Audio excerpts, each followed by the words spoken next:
Lamentations 3. I am the man who has seen affliction under the rod of his wrath. He has driven and brought me into darkness without any light. Surely against me he turns his hand again and again the whole day long.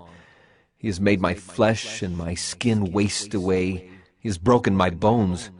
He has besieged and enveloped me with bitterness and tribulation.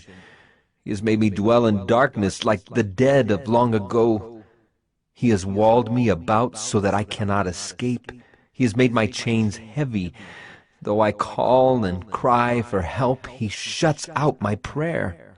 He has blocked my ways with blocks of stones. He has made my paths crooked. He is a bear lying in wait for me, a lion in hiding.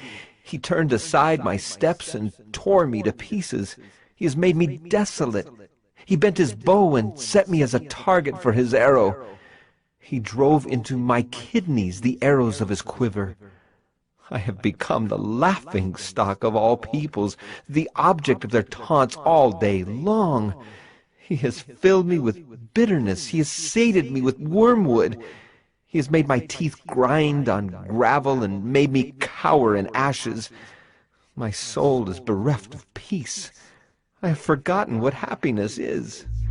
So I say, my endurance has perished. So is my hope from the Lord. Remember my affliction and my wanderings, the wormwood and the gall. My soul continually remembers it and is bowed down within me. But this I call to mind, and therefore I have hope. The steadfast love of the Lord never ceases. His mercies never come to an end. They are new every morning. Great is your faithfulness. The Lord is my portion, says my soul. Therefore I will hope in him. The Lord is good to those who wait for him, to the soul who seeks him. It is good that one should wait quietly for the salvation of the Lord. It is good for a man that he bear the yoke in his youth. Let him sit alone in silence when it is laid on him. Let him put his mouth in the dust. There may yet be hope. Let him give his cheek to the one who strikes, and let him be filled with insults. For the Lord will not cast off forever, but though he cause grief, he will have compassion according to the abundance of his steadfast love. For he does not willingly afflict or grieve the children of men. To crush underfoot all the prisoners of the earth, to deny a man justice in the presence of the Most High, to subvert a man in his lawsuit, the Lord does not approve. Who has spoken and it came to pass unless the Lord has commanded it? Is it not from the mouth of the Most High that good and bad come? Why should a living man complain, a man about the punishment of his sins? Let us test and examine our ways and return to the Lord.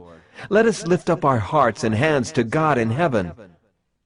We have transgressed and rebelled, and you have not forgiven. You have wrapped yourself with anger and pursued us, killing without pity. You have wrapped yourself with a cloud so that no prayer can pass through. You have made us scum and garbage among the peoples. All our enemies open their mouths against us. Panic and pitfall have come upon us. Devastation and destruction. My eyes flow with rivers of tears because of the destruction of the daughter of my people. My eyes will flow without ceasing, without respite, until the Lord from heaven looks down and sees. My eyes cause me grief at the fate of all the daughters of my city. I have been hunted like a bird by those who were my enemies without cause. They flung me alive into the pit and cast stones on me. Water closed over my head. I said, I am lost. I called on your name, O Lord, from the depths of the pit. You heard my plea. Do not close your ear to my cry for help. You came near when I called on you. You said, do not fear.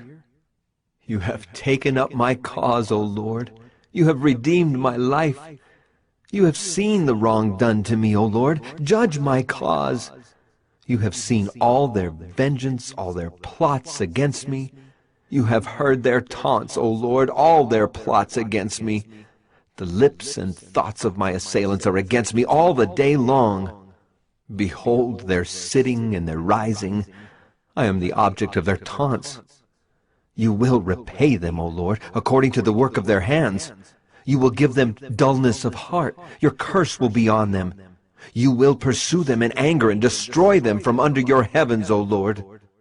But when Christ appeared as a high priest of the good things that have come, then, through the greater and more perfect tent, not made with hands, that is, not of this creation, he entered once for all into the holy places, not by means of the blood of goats and calves, but by means of his own blood, thus securing an eternal redemption. For if the blood of goats and bulls and the sprinkling of defiled persons with the ashes of a heifer sanctify for the purification of the flesh, how much more will the blood of Christ, who through the eternal Spirit offered himself without blemish to God, purify our conscience from dead works to serve the living God? Therefore, he is the mediator of a new covenant, so that those who are called may receive the promised eternal inheritance, since a death has occurred that redeems them from the transgressions committed under the first covenant. For where a will is involved, the death of the one who made it must be established. For a will takes effect only at death, since it is not in force as long as the one who made it is alive. Therefore, not even the first covenant was inaugurated without blood. For when every commandment of the law had been declared by Moses to all the people, he took the blood of calves and goats, with water and scarlet wool and hyssop, and sprinkled both the book itself and all the people, saying, "This is the blood of the covenant that God commanded for you."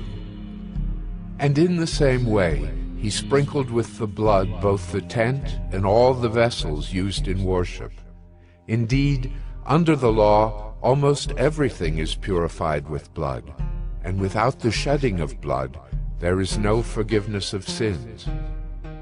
Thus it was necessary for the copies of the heavenly things to be purified with these rites, but the heavenly things themselves with better sacrifices than these.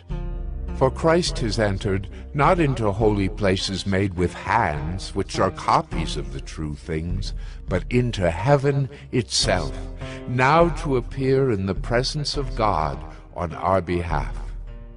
Nor was it to offer himself repeatedly, as the high priest enters the holy places every year with blood not his own, for then he would have had to suffer repeatedly since the foundation of the world. But as it is, he has appeared once for all at the end of the ages to put away sin by the sacrifice of himself. And just as it is appointed for man to die once, and after that comes judgment, so Christ, having been offered once to bear the sins of many, will appear a second time, not to deal with sin, but to save those who are eagerly waiting for him.